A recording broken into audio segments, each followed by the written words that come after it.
¿Qué tal? Buenas noches, bienvenidos a Espiral. Uno de los ejes principales de lo que el presidente López Obrador ha llamado la cuarta transformación es la reforma a la burocracia o a las burocracias, a la manera como el gobierno venía funcionando, a su ostentación, a su suntuosidad, a su falta de agilidad o de flexibilidad, en fin, a la obesidad y exceso de grasa en algunas áreas. Desde esta perspectiva, la lucha contra la corrupción y la reforma del Estado que se está planteando, la reforma del sistema, pasa por una reforma a la función pública, a la manera como se construyen las políticas públicas y la manera también como se administran los recursos humanos responsables de esas políticas públicas. Hoy invitamos a la secretaria de la Función Pública, Irma Heréndira Sandoval, y a los especialistas Fernando Nieto del Colmex y Marco Fernández del Tecnológico de Monterrey, justamente para explorar todas estas reformas a la función pública que merecen nuestra atención, que ya no son tema de especialistas, son tema de todos nosotros. Comenzamos.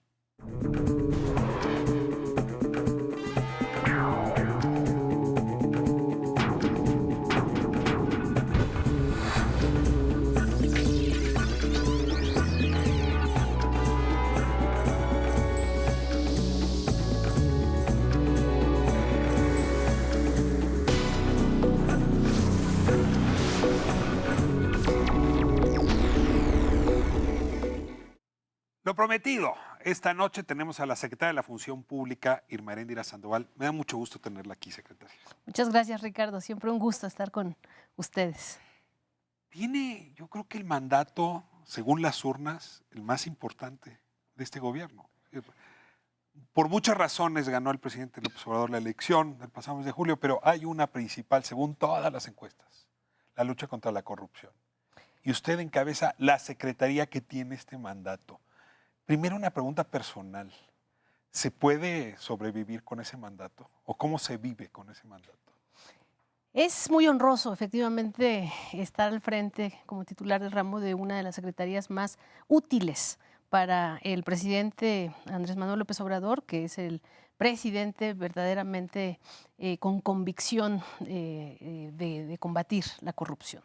Entonces, yo sí creo que se puede sobrevivir porque estamos obligados a demostrarlo. La lucha contra la corrupción es la deuda histórica de la transición política. Y hoy no estamos en una transición política, estamos, dice el presidente, en una transformación profunda de la historia. En época del presidente Felipe Calderón se perfiló la idea de eliminar la Secretaría de la Función Pública. Sí, sí, Cuando el presidente Enrique Peña Nieto tomó posesión, anunció que cumpliría con ese mandato y le iba a desaparecer. Algunos levantamos la ceja porque más o menos entendíamos de qué sirve esa institución. Yo le pido un poco a toro pasado, ¿cómo justificar la sobrevivencia de la función pública a estas alturas? No, pues se justifica precisamente con este renacimiento, con esta regeneración del rumbo político, del rumbo de desarrollo de la nación. Es decir, la exigencia del pueblo, la exigencia del mandato popular que hace que el presidente López Obrador se vuelva el primer mandatario, es precisamente una señal de que no puede abdicar un cambio verdadero del combate a la corrupción. Hay dos elementos. Pero se presumía que, por ejemplo, se podía perseguir la corrupción desde otros órganos, desde el Poder Judicial, desde la auditoría. Claro. ¿Para qué la función pública? Bueno, porque la función pública es esencial para lo que ha dicho el presidente desde el principio, que es el ejemplo, para demostrar que es con la voluntad política y el ejemplo de su gobierno, del Ejecutivo, que se puede confrontar este mal, que es un mal, sí, muy complejo, que es un mal que necesita ser confrontado desde el Legislativo, con la auditoría, desde el Poder Judicial, evidentemente, con la Fiscalía y con todos los órganos correspondientes, pero que el Ejecutivo no puede abdicar de esta gran obligación, poniendo el ejemplo y poniendo la prevención, el control previo, la profesionalización de esta vida pública. A ver, la tengo ahí porque es interesante. La función pública más como vacuna para prevenir la enfermedad de la corrupción que como la instancia que castiga, que como el alguacil. Efectivamente, no es una visión policíaca la que traemos en la función pública, sino por el contrario, una visión de alarmas, de tocar alarmas, de tener muy claros los riesgos y de eliminar los riesgos a partir de una profesionalización verdadera de la función pública y sobre todo de la construcción colectiva de una nueva ética pública. Si entramos al tema de alarmas, ¿cuál es el mapa de alarmas en el cual los mexicanos tendríamos que poner atención? Porque en efecto la corrupción es una palabra grandotota. Sí. ¿Dónde? En compras, en licitaciones, en Sí, asesores. Es decir, ¿dónde le parece a usted que están los principales tumores de la función pública? Están en todos lados, pero efectivamente el tema de las compras es fundamental y por eso es que el presidente nos ha encomendado a una servidora, en conjunto con la Secretaría de Hacienda, poner mucha atención a una nueva forma de hacer las compras públicas, de forma centralizada, de forma ordenada, de forma transparente y sobre todo con un nuevo auspicio a oferentes que vienen de la economía nacional, oferentes que vienen de la economía social y solidaria, oferentes que tienen que ver con una convicción de priorizar el servicio público más que la ganancia privada, con la visión del desarrollo nacional. Entonces, las compras son esenciales y las compras en tiempo real, transparentes en tiempo real, son más importantes y esas corresponde a nosotros. A ver, parto un poco la respuesta. Si se concentran las compras, se compra mayor volumen y eso abarata los costos. Abarata costos, efectivamente, y también deja menores espacios para la discrecionalidad. Y al mismo tiempo es una de las prácticas, las mejores prácticas a nivel internacional. Todas las grandes economías que han consolidado compras en la medida de lo posible, porque obviamente no se puede consolidar todo, pero sí se puede consolidar mucho y esas economías que lo han hecho, que han apostado por esta forma, han logrado muy buenos resultados para el combate de la corrupción. Compranet es un mecanismo que lleva tiempo ya en la Administración Pública Federal. ¿Usted lo encuentra en buen estado? No. Para la compra en tiempo real, para la transparencia. Es un muy buen peldaño para mejorar, pero es un sistema que está muy avejentado, es un sistema que encontramos cuando llegamos, lo analizamos y encontramos muchas empresas de papel, empresas fantasma que lo pueblan. Entonces, es un sistema que tiene que transformarse. Y sobre todo... O sea, ¿está fácil engañar a Compranet? Pues hay muchas empresas fantasmas. Ahí hicimos un diagnóstico y hicimos, de hecho, una... O sea, de plano, uno agarra y hace 3 o 4 sociedades anónimas frente al notario y con eso fragmenta... Tú sabes que la tecnología es importantísima, pero siempre la parte humana es crucial para los verdaderos desarrollos técnicos. O sea, la técnica no es nada más la tecnología, es la mezcla de lo robótico y lo humano. Licitaciones. A ver, el aeropuerto ha sido emblemático. Se habla de mucha corrupción en el aeropuerto.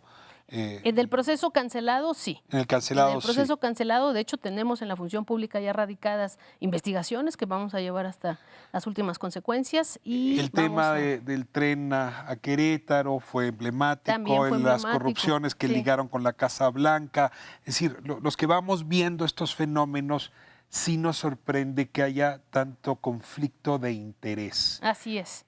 Y recordando la Casa Blanca, el presidente Peña Nieto en su momento dijo, bueno, pero es legal este conflicto de interés. ¿Cómo están pensando enfrentar el conflicto de interés y las licitaciones para que no se repita? Pues precisamente eso que decías, como somos una medicina preventiva para la corrupción, cada peso que se deposita en la función pública es un peso que va a florecer en ganancias pues estratégicas para el desarrollo nacional, ahorros para mejoras de la vida pública y precisamente por ello es que tenemos 5 ejes esenciales para nuestras políticas, para nuestros proyectos en la función pública y uno de ellos es precisamente el combatir conflictos de interés, prevenir conflictos de interés. ¿Hay legislación ya suficiente o van a tener ustedes que expedir nuevas leyes? Creo que hay legislación suficiente, pero que es necesario concentrar. Así como vamos a concentrar las compras, hay que tener una ley general, una ley federal contra el conflicto de intereses para definir qué es un conflicto de interés, cuándo se actualiza este tipo de fenómenos y cómo se debe de penar, cómo se debe de castigar. Sobre todo, ¿sabes qué? El tema de la imprescriptibilidad de los delitos que emergen a partir de problemas. Ya pasaron 5 años, entonces ya me perdonaste. Ahora, yo tengo una diferencia con el presidente a propósito de cómo tratar los temas de corrupción y creo no ser el único. Déjame lo expongo en estos términos. Esperábamos todos ver una sanción dramática frente a esos hechos emblemáticos de corrupción que vimos recientemente. Javier Duarte, César Duarte, el tema justamente de la estafa maestra. Y el presidente dice, "Mire, si me pongo a perseguir todos los hechos de corrupción de aquí a la fundación del país, no voy a poder hacer nada estos 6 años. Así es que voy a hacer una suerte de tabula rasa, ¿no? De corte y nueva página". Yo le pregunto desde la función pública cómo lee este mensaje que mandó muchas veces, pero sobre todo el día que tomó posesión. Bueno, la impunidad es el principal blanco de este gobierno. De hecho, en esta Secretaría de la Función Pública solamente vamos a tener 2 subsecretarías, la Subsecretaría del Combate a la Corrupción, que es el tradicional control preventivo del que hablábamos al principio, y la Subsecretaría del Combate a la Impunidad. El presidente ha dicho, y así me lo ha instruido de forma personal, lo que esté abierto se va a cerrar. Y lo hemos dejado muy claro, la estafa maestra la estamos atendiendo desde la función pública. Esa distinción me parece muy importante. Estamos atendiendo todos Atiende los lo que está expedientes, abierto, pero no va a abrir más con respecto al pasado. Todos los expedientes abiertos se van a cerrar bien. Y si para cerrar bien las cosas se tienen que abrir nuevas investigaciones, se van a abrir, no hay problema. De hecho, si te recuerdas, yo anuncié 4 investigaciones adicionales que vamos a abrir a raíz del combate al huachicoleo, al combate al robo de combustibles desde la instrucción presidencial. El presidente de la República instruyó que se combatiera ese huachicoleo financiero que para mí es la estafa maestra en Pemex, con todos estos convenios con universidades pequeñitas en el sureste del país en general. Y lo que hicimos fue abrir nuevas investigaciones, una muy relevante porque es una investigación sobre nuestra unidad de responsabilidades de la Secretaría de la Función Pública en Pemex, que se hizo de la vista gorda y que dijo, no, por aquí no ha pasado nada. Están muy bien firmados estos convenios que son realmente depredadores de los recursos, se cumplió con la ley y yo me volteo para el otro lado. Bueno, vamos a exigir cuentas a quien hizo esa omisión en términos de faltar a su responsabilidad fiscalizadora. Entonces, sí está buscando castigo para esos expedientes. Por eso te digo, los hechos hablan, porque una cosa es el juicio, digamos, desde la columna. Es que el discurso fue ambiguo en ese sentido. Pero el discurso es una cosa y la praxis es ya el discurso con esa práctica concreta. Pero ¿cómo se lo explicaría a uno? Es decir, no estoy dispuesto a ir contra el expresidente Peña Nieto, pero aquí hay una cantidad enorme de casos donde yo sí voy a proceder. Para entender bien, la instrucción es no dejen impune nada. Luchar contra la impunidad y luchar contra la corrupción. Déjeme moverme al siguiente argumento.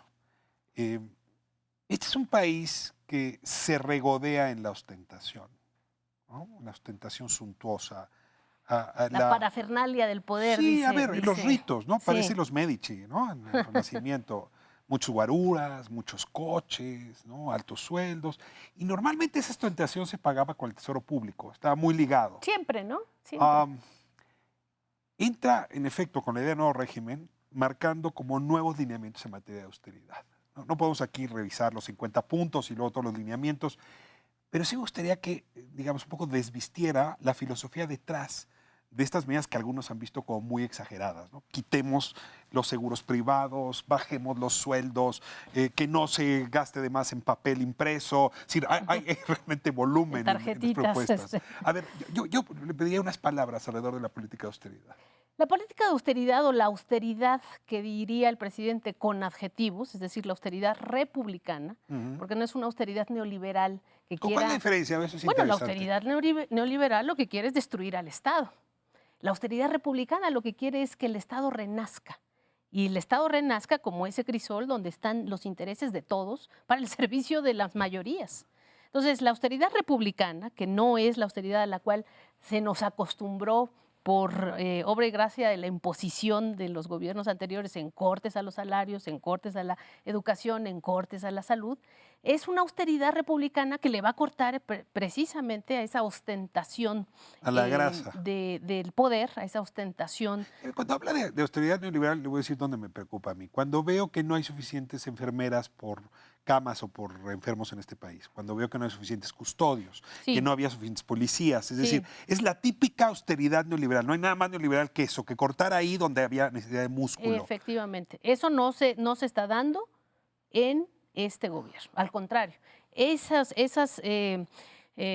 capas sociales, esas funciones tan esenciales del desarrollo están siendo fortalecidas.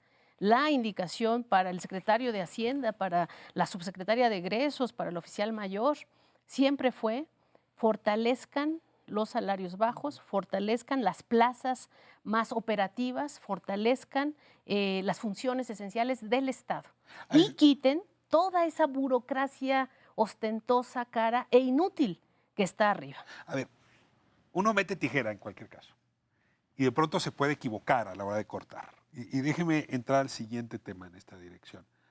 Compartiendo el principio de austeridad, hay que aceptar que el pueblo vestido de civil, él habla siempre del pueblo vestido de militar, pero Sí, el pueblo vestido de las fuerzas civil, castrenses bueno, el y pueblo sí, vestido de claro. civil, que es la burocracia, la función pública en estricto sentido, Ah, sobre la cual recae el Estado mexicano, sí. ha sufrido en distintos momentos en este país. Y mucha de esta podría estar sufriendo hoy, pues porque en efecto ve caer sus salarios, porque hubo mucho descuido en el tema de plazas y honorarios. Entonces, en el momento que se cortan honorarios, en realidad se está uno metiendo con parte esencial de la función pública. Y yo ahí le pregunto, ¿cómo ser austero, republicanamente hablando, y al mismo tiempo fortalecer el servicio profesional o el pueblo vestido de civil?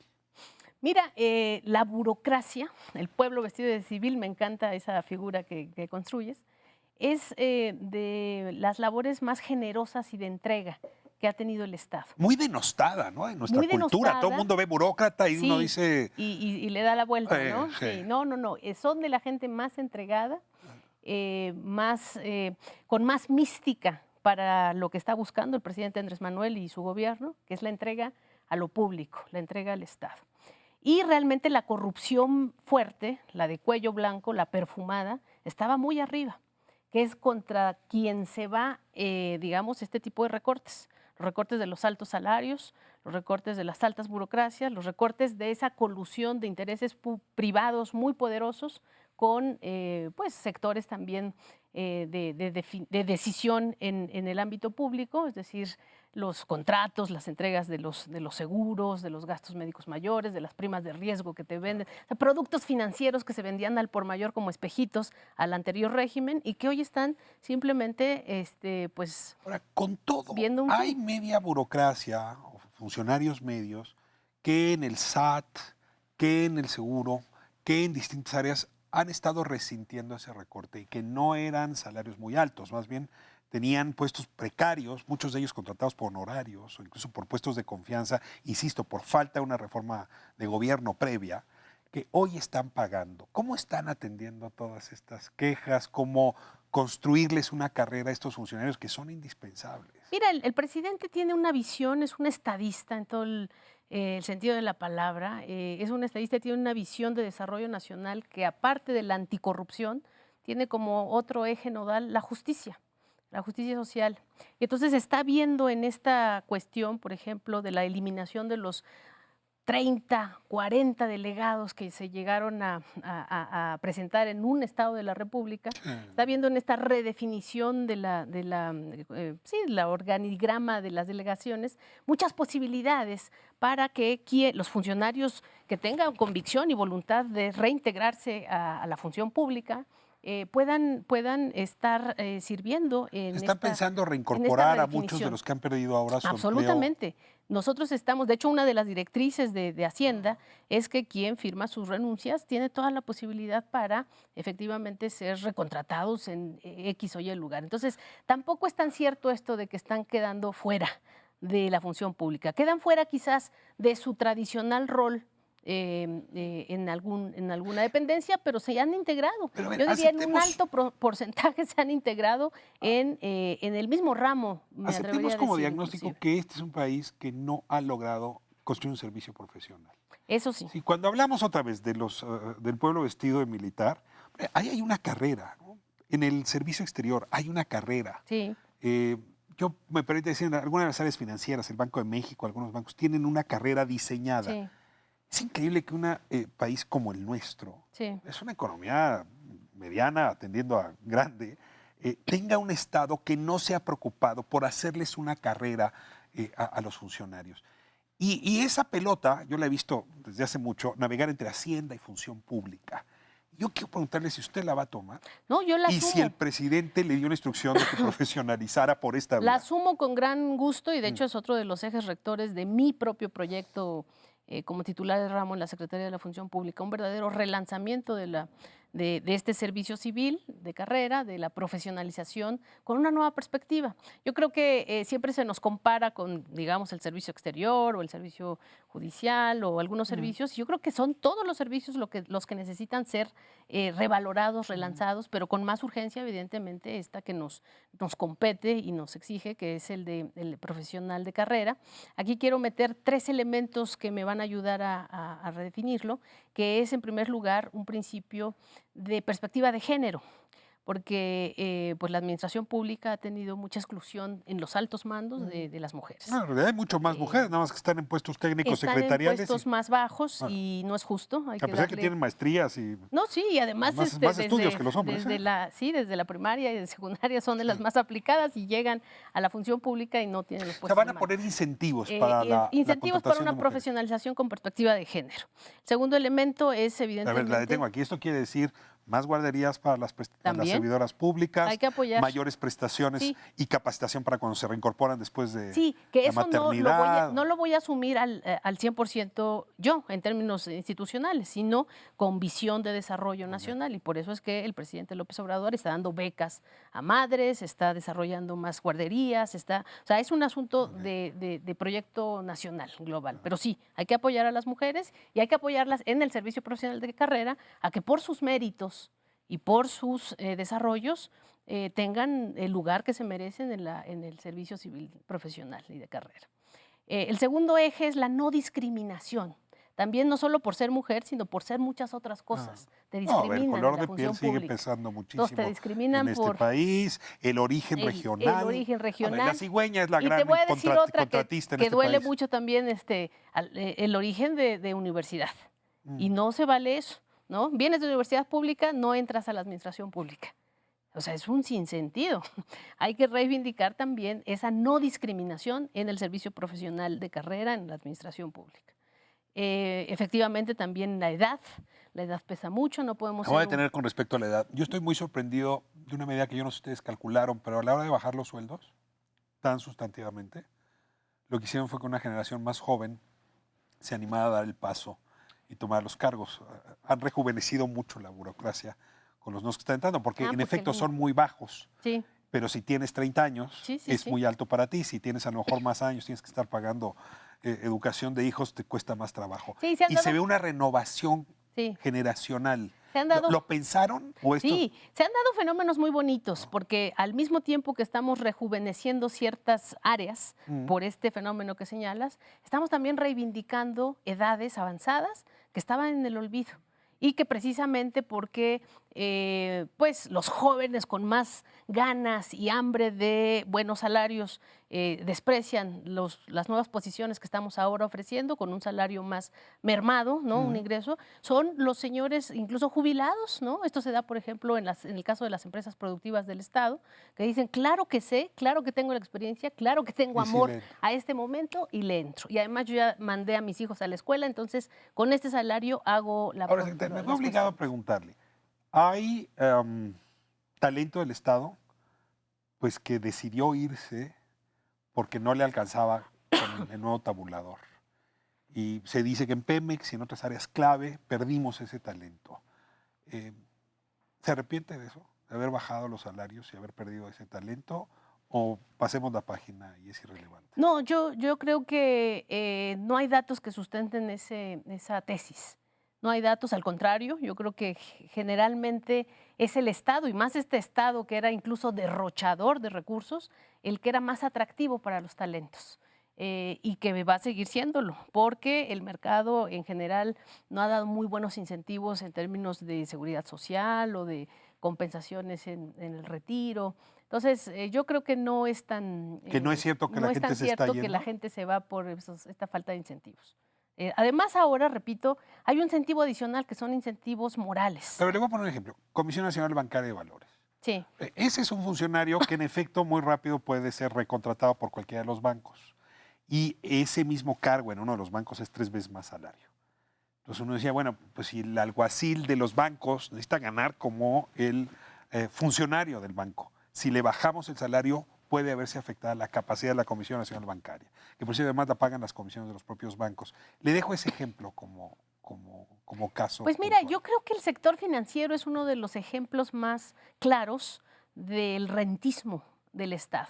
El sector financiero desde la época del FOBAPROA, que ya llovió, desde el 97, No sigue lloviendo el Fobaproa.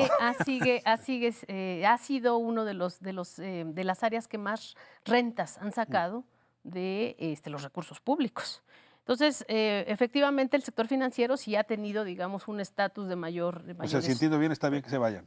Bueno, no estoy diciendo eso. Lo que estoy diciendo es que ellos lo piensan 2 veces antes de irse y están buscando opciones. Lo que sí no se vale, por ejemplo, es que se vayan con una, digamos, compensación de retiro a la cual están acostumbrados en estas áreas financieras o bancarias y después se vuelvan a reinsertar en el Estado con otros. Déjeme regreso al tema del servicio roles. profesional. Una de las razones por las que un funcionario puede quedarse es porque más que contabilizar el salario de este mes, puede saber que tiene una carrera por delante y que si renuncia Incentivos a políticos. 15 años de salario y de prestaciones. Entonces, la carrera es un incentivo Sí. incluso para aceptar un salario republicano, austero. Me voy a ir a corte, pero sí quiero regresar, entre otros temas, a hablar del servicio profesional y cómo lo está mirando. Y voy a invitar a dos colegas investigadores justamente en temas de función pública para que me acompañen en esta conversación interesante con Irma Heréndira Sandoval, secretaria de la Función Pública. Regresamos un momento.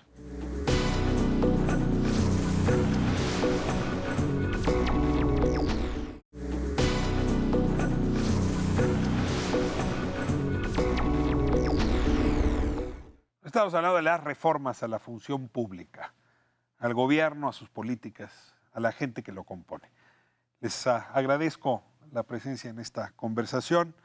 Tuvimos el bloque anterior la oportunidad de escuchar las ideas principales de la secretaria Miranda Sandoval. Y ahora me acompañan dos colegas especialistas, conocedores del tema. Como es tradición aquí en Espiral, les voy a pedir que sean ustedes quienes se presenten. Marco Fernández. Hola, muy buenas noches. Bienvenido de nuevo. Muchas gracias por la invitación. Buenas noches, secretaria. Yo soy Marco Fernández, profesor de la Escuela de Gobierno del TEC de Monterrey e investigador de México Evalúa. Y pues uno de los temas que estudio es el de la corrupción, el de la anticorrupción. Y pues me decías que teníamos que decir por qué nos importa. Porque creo que a este país le urge terminar con este cáncer para realmente lograr su posibilidad de desarrollo. Y yo confío en que la promesa del presidente López Obrador en esta materia se pueda avanzar de manera sustantiva y creo que por eso estamos aquí para platicar. Muchas gracias, Marco. Fernando Gracias, Nieto.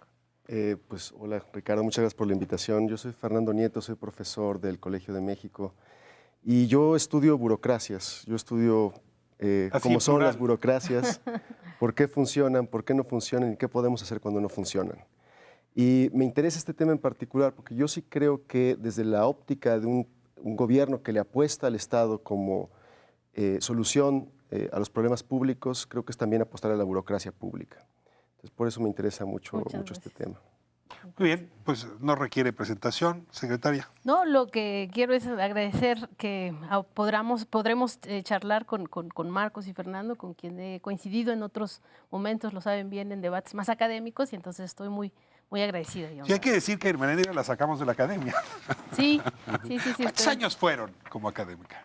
Me dieron 3 medallas, porque ya ves que ahí es por lustros, sí. Entonces son más de 15 años. Que entró a los años. 12, hay que Exacto. aclararlo. Escucharon la intervención hace un momento. Entonces les pido que sumen a la conversación. Supongo que habrá preguntas puntuales derivadas de las expresiones escuchadas hace un momento. Marco, si quieres arrancar. Yo escuché con mucha atención varias de las preocupaciones y de las directrices que la Secretaría a su cargo está tratando de impulsar precisamente en el compromiso de honrar el combate a la corrupción. La primera pregunta que yo tendría es, usted habló de la importancia de la transparencia en tiempo real, incluso de las compras públicas. Y sin embargo, ha habido un poco de controversia o mucho de controversia en unos casos, al menos en 2 lados que no se han hecho transparente decisiones que ha tomado el gobierno federal muy relevantes. Por un lado, y corríjame si estoy mal, pero con la compra famosa de las pipas para resolver el problema del huachicoleo, pues de acuerdo a la normatividad, dado que se hizo una adjudicación directa, tendría que haberse hecho público el dictamen de procedencia, ¿no? Dado las circunstancias de emergencia que motivaban la compra. Y eso se tiene que fundamentar legalmente y hacer transparente ese dictamen. Y hasta ahorita ese documento no es público. Y la otra está ligado al tema de las burocracias. A ver, vamos dándole pregunta por pregunta. Sí. Adelante. El tema de las pipas es muy claro. Es un plan de emergencia nacional, ¿no? En donde están involucrados 3 entidades sobre todo, bueno, 4 diría yo, que es evidentemente la Secretaría de Hacienda y Crédito Público, a través de su Oficialía Mayor, la Secretaría de Economía, precisamente para hacer todos estos estudios de las mejores ofertas, los estudios de mercado necesarios para la mejor toma de decisiones, y su servidora en términos institucionales, la Secretaría de la Función Pública, para el control previo y preventivo y para asegurar las mejores condiciones para los oferentes. Legalidad también para checar que las empresas que participaron en este esfuerzo de compra de pipas tuvieran legalidad, fueran empresas reales, no fueran estas empresas que se presentan en Compranet de fantasma, o que vendieran, nos defraudaran al Estado. Entonces, yo participé en mi rol de control, Economía participó en su rol de normas y de eficacia y eficiencia, y evidentemente Hacienda participó en su rol ejecutivo.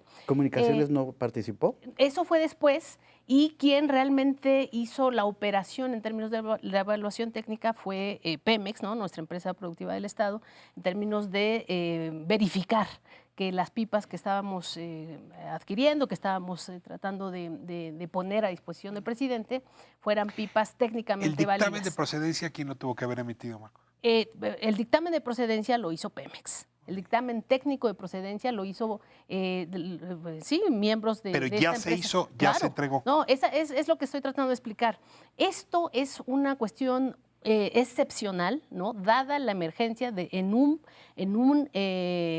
plan de emergencia que es el DN3, que está, y esta es otra dependencia fundamental, comandado por la Sedena. Es decir, era un tema de seguridad nacional, dado que estábamos en una confrontación pues con el crimen organizado, con el huachicoleo. ¿Y eso Entonces, cae en un régimen de normatividad distinto? tiene un régimen de excepción donde las licitaciones tradicionales, que además son licitaciones, como bien saben nuestros colegas expertos en derecho administrativo, son muy lentas, ¿no? Dice siempre la figura que utiliza el presidente Andrés Manuel López Obrador es: el gobierno a veces es como un paquidermo, ¿no? Reumático. Lento, cada proceso le lleva meses, si no es que más tiempo. Y, por cierto, en términos de Pemex, es donde las licitaciones son las más lentas, cuando deberían ser las más rápidas para el desarrollo nacional. Entonces, esto es lo que responde el hecho de, sí, efectivamente, una excepción, una excepcionalidad. El rol que yo, desde la Secretaría de la Función Pública, estoy dando es un plus, porque no estábamos obligados a participar, dado que la Sedena tiene este régimen excepcional de adjudicación directa. Fernando. ¿Por qué no se hizo transparente esa información? Ahora, qué bueno que me recuerdas, es absolutamente transparente. Imagínate cuántas solicitudes de acceso a la información he tenido yo ya como titular de ramo respecto al tema de las pipas, y a todas se les ha dado respuesta puntual. Ya está en la página de internet, porque lo buscamos y no lo encontramos. Está en la Dirección General de Transparencia de la Secretaría de la Función Pública, con el licenciado Gregorio. Fernando. Sí. Secretaria, yo me quedé un poco con la duda sobre el tema de corrupción. La verdad es que se nos olvida a veces que estamos en una especie de régimen transitorio todavía. Sí, apenas hace un par de años empezamos, le apostamos al Sistema Nacional Anticorrupción, Sí. ¿no? Y apenas hace unos meses conocimos la propuesta de Política Nacional Anticorrupción, ¿no? Entonces, mi pregunta es una pregunta doble en realidad. Sí. Uno es, ¿cuál es la perspectiva del actual gobierno de cara a la consolidación de esta estrategia apenas en ciernes? Y segundo, ¿cuál es el papel específico que va a desempeñar la Secretaría de la Función Pública, sobre todo en lo que toca al control interno del gobierno, ¿sí? Es decir, a la denuncia y a la investigación de las responsabilidades administrativas, que de nuevo también cambiaron con la reforma del 2015? Pues entonces ya no es doble tu pregunta, sino cuádruple. Déjame aclarar 4 puntos al respecto. El primero es, creo que hay muy buena voluntad de parte del licenciado Andrés Manuel López Obrador y de tu servidora en acudir a un sistema nacional anticorrupción que, con todo respeto, ha sido muy deficitario, dados los meses bueno, los años, de hecho, los años que ha llevado ya en curso, dado los pocos resultados en términos incluso de la política que señalas, la Política Nacional Anticorrupción, dado los compromisos que adquirió desde el principio en términos de las cuestiones tecnológicas con estas plataformas y esta interconectividad que tendría que haber dado desde hace mucho tiempo en términos de las plataformas de transparencia y de control en general, y dado, y eso es lo más trágico me parece, la falta de coordinación que han tenido las entidades que están ahí agrupadas en este Sistema Nacional de Anticorrupción, que es básicamente un sistema de coordinación que desde mi punto de vista ha coordinado muy deficitariamente. Entonces, aún con todo eso, aún cuando ha sido más ruido que nueces, para decirlo también claro, el presidente y tu servidora estamos con toda la voluntad de recuperar ¿Tiene el tiempo solución? y caminar para adelante. ¿Tiene solución el sistema anticorrupción? Con voluntad sí hay solución, pero yo les he dicho desde el principio, ustedes lo saben, he sido muy crítica, el presidente ha sido triplemente crítico, de hecho, y la solución es la voluntad política en 3 aspectos: no gastar de más, es decir, esos altos salarios del asesor A, el asesor B, el asesor C, el vocero A, el vocero B. No se pueden tener estructuras tan abultadas en un sistema anticorrupción, y por la eficiencia y por la eficacia, en primer lugar. Debe de ser también muy pulcro en ciudadanizar de verdad y no decir, mira, aquí tengo un ciudadano muy lindo y una ciudadana muy linda y otro ciudadano también muy lindo. No se trata de seguir con esta lógica de cuotas y de cuates, sino de ciudadanizar de verdad. De que ese ciudadano que nos está viendo en la televisión opine y decida. Y ahí nos falta, digamos, poder vinculatorio para el poder ciudadano que tiene este comité coordinador ciudadano, ¿verdad? Que está inserto dentro del Sistema Nacional Anticorrupción. Entonces necesita tener poder vinculatorio, que los ciudadanos verdaderamente decidan y que no sea una voz nada más de adorno, de cuotas y cuates. Y el tercer énfasis que hemos dado es la austeridad republicana. Pero yo ahí quiero entrarle a ese tema porque he escuchado desde la campaña y en el periodo de transición y ahora en los primeros meses del gobierno del presidente este énfasis en la austeridad republicana. Y sin duda alguna, creo que la burra no era arisca, ¿no? Creo que venimos de un gobierno de excesos, de un gobierno de muchas complicidades y de corrupción. Y creo que eso se tradujo en el enojo de los ciudadanos que depositan la confianza mayoritariamente en el presidente para precisamente entrarle al tema de una vez por todas, combatir la corrupción y no gastar de más, gastar bien en términos del gasto público. Pero también sabemos que para lograr esas condiciones de poder combatir eficazmente la corrupción y tener una burocracia de calidad que pueda tener buenos servicios a la ciudadanía, necesitas tener buenas condiciones para los servidores públicos. Y esa es la parte en la que no me queda muy claro lo de la austeridad. Porque ni mucho que queme al santo, ni tanto que no lo alumbre. ¿Por qué? Porque por un lado, sí, qué bueno que quitaron estos carros suntuosos que había incluso en la secretaría que usted encabeza ahora, y todo eso para afuera. Eso lo celebro. Pero el hecho es que también tú necesitas precisamente atraer capital humano con salarios dignos, no excesivos, dignos, protección, capacitación y demás. La pregunta es que esas condiciones, perdón Ricardo, esas condiciones, yo observo varias de las medidas que están ustedes anunciando y no observo esa segunda parte para lograr la lucha anticorrupción. Le voy a poner un ejemplo y esa es la pregunta. Usted, o sea, ha habido ahorita una serie de separación de funcionarios del servicio de carrera y la ley dice cuáles son sus causales y no caen en la separación de los causales. Marco, la pregunta, por favor, porque ya me voy. Bueno, pues vamos a corte y regresamos. Regresamos en un momento. Muchas gracias.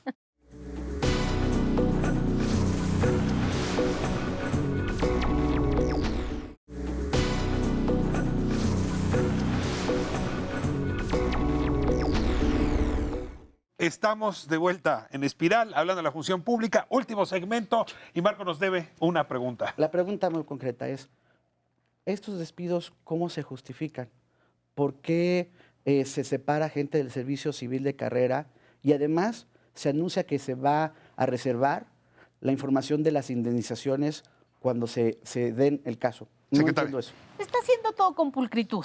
Yo los invito a visitar, de hecho, la función pública como un ejemplo de lo que está ocurriendo en toda la Administración Pública Federal. Nosotros hemos tenido mucha pulcritud normativa en términos de que el sistema civil de carrera, del servicio civil de carrera, no es un sindicato. Es una herramienta de profesionalización. Es decir, ya la Suprema Corte de Justicia se ha manifestado diciendo que los miembros del Servicio Profesional de Carrera no equivale a una basificación sindical, ¿no? Imagínate que eso fuera el caso. Entonces no avanzaríamos en el objetivo verdadero de lo que es este tema de la profesionalización. Entonces, no es una cuestión de que estamos despidiendo injustamente a nadie. Ha habido los colegas que se han hecho cargo de estas conversaciones, un trabajo de mucha fluidez.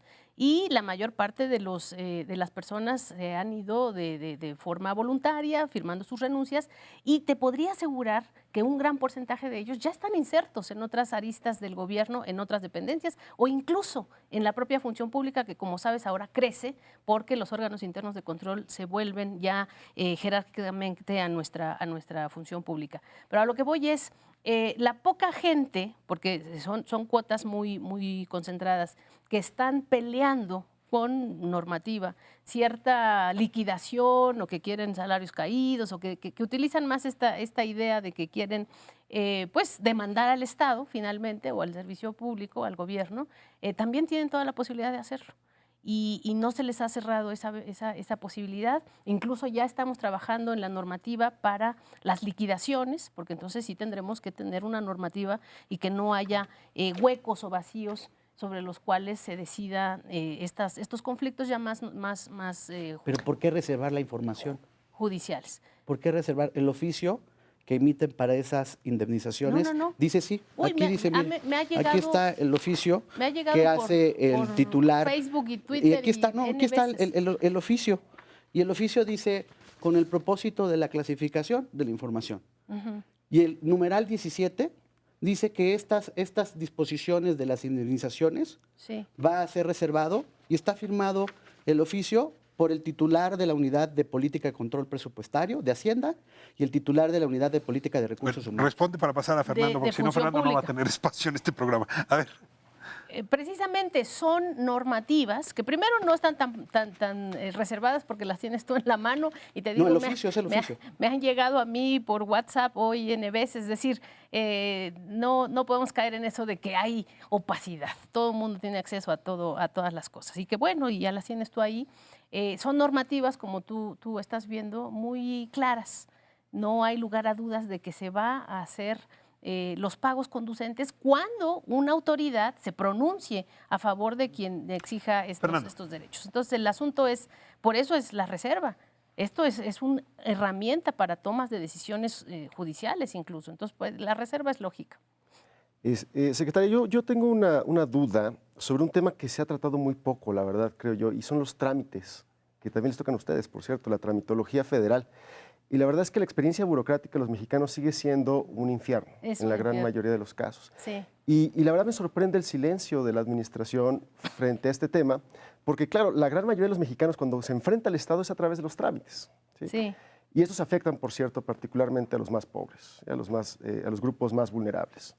Entonces me pregunto qué van a hacer ustedes, cuál es la estrategia ahí.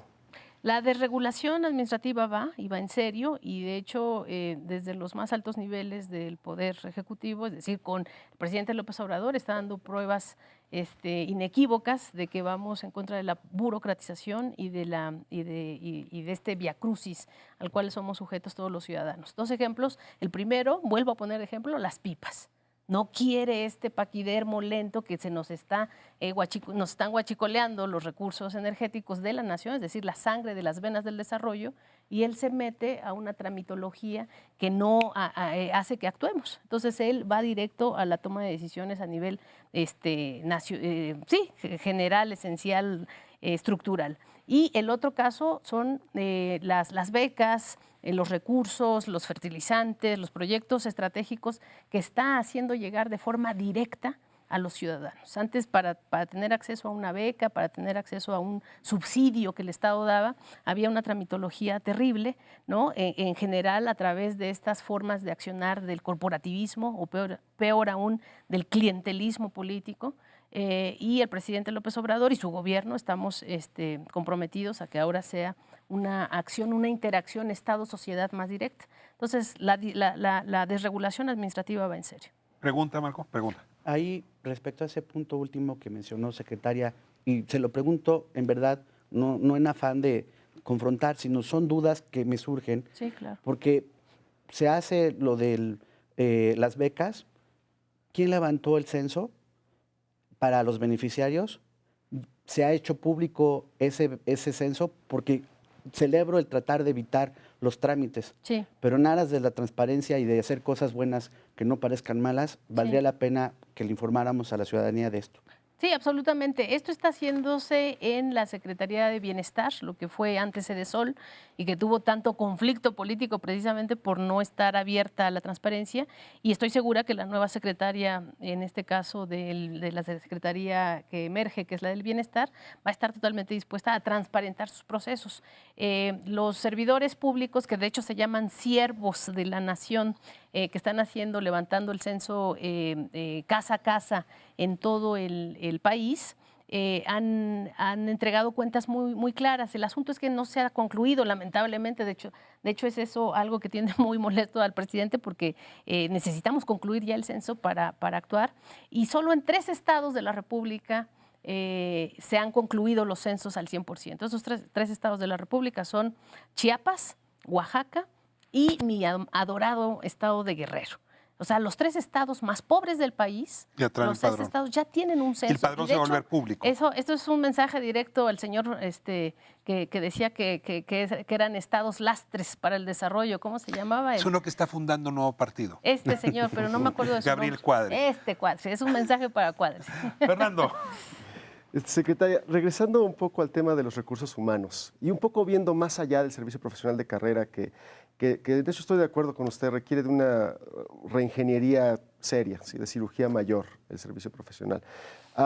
Pero más allá de eso, en términos de la política federal de recursos humanos, ¿qué estamos haciendo realmente para redignificar el servicio público? Para hacer el servicio público mucho más competitivo. Es decir, de un lado tenemos valores como la austeridad, por el otro tenemos la necesidad de recortar, decía, ¿no? la grasa de la administración pública. Pero más allá de eso, ¿qué estamos haciendo para que el empleo público sea atractivo? Porque al final de cuentas se nos olvida, por cierto, que el empleo público sí le podemos apostar a la motivación del servicio público, a la dignidad, etcétera, pero también es un empleo. Secretaria. Sí, estamos redignificando con esta nueva ética pública que queremos construir entre todos. Por eso es que es tan valioso ese elemento moralizante que sí se está tratando de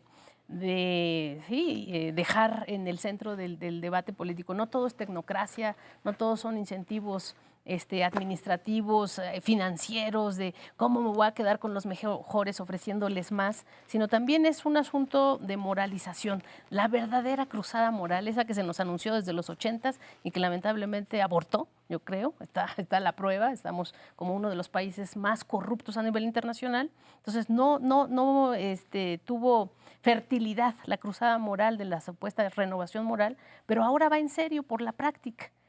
Porque ya no hay ese doble discurso. No solamente es la nueva ética pública, la cartilla moral en términos de una recoger, digamos, los principios fundamentales de nuestra historia, no solamente es esta enseñanza de la cartilla de la ética, sino es mucho más complejo, con incentivos, me parece, pues de principios éticos, de imperativos éticos que se están Fernando dice sembrando. Bien, un gran incentivo es que ese puesto sea reputado, o sea, darle reputación moral Exacto. al cargo. Y eso implica un esfuerzo del Estado para reputar, para que la gente quiera ser policía, para que la gente quiera ser supervisor, Así para que es. quiera Parte ser... de la reputación ¿Cómo, y de cómo la se construye la dignificación es por el salario. reputación? Parte es por el salario y supongo que hay otros incentivos. Pues es verse reflejados. Yo creo que la mayor parte de los mexicanos, esa es mi percepción, entonces es una valoración subjetiva, pero yo creo que también objetiva, se ven reflejados en su presidente. Es la primera vez que la mayor parte de los mexicanos se ven reflejados en su presidente.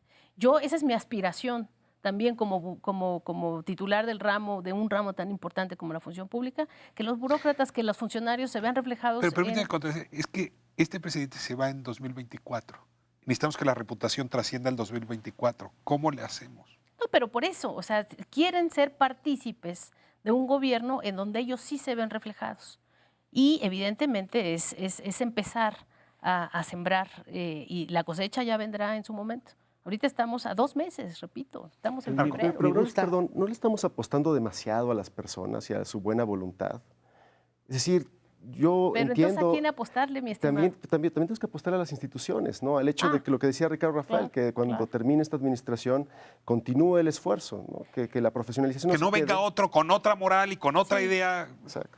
Sí, pero las instituciones se tienen que humanizar, porque las instituciones que tuvimos eran instituciones muy demoralizadas y deshumanizadas. Instituciones que buscaban nada más el logro superficial, organizacional y financiero.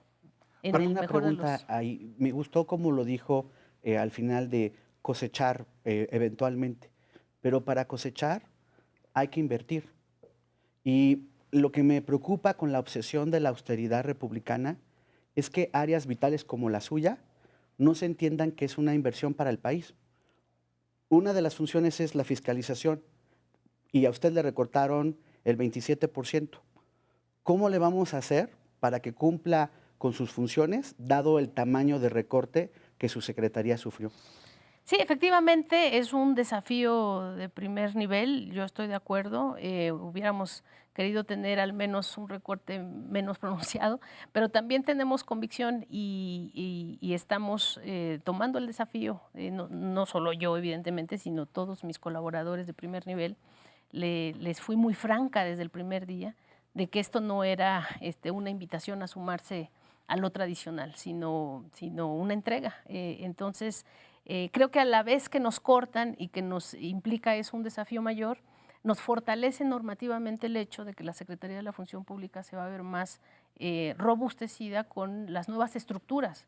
Es decir, hay estructuras que vienen directamente en 3 niveles, en términos organizacionales, es decir, con los puestos, en términos jerárquicos, es decir, con la dependencia directa a la función pública y sobre todo, y ahí volvemos al dinero, en términos financieros.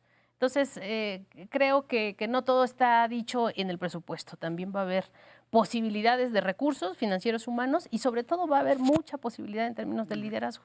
Pues nos quedamos como con 6 páginas en el menú de preguntas. Habrá oportunidad de seguirlas desarrollando. Le agradezco mucho, secretaria. Creo que la explicación ha sido amplia, ha sido generosa y a ustedes también por las preguntas, por el conocimiento. Seguimos discutiendo porque en efecto en este país el gobierno crea sociedad y poder transformar el gobierno es una forma de reformar la sociedad y miren que la nuestra lo necesita. Nos vemos próximo miércoles, 10 de la noche, Espiral, Canal 11.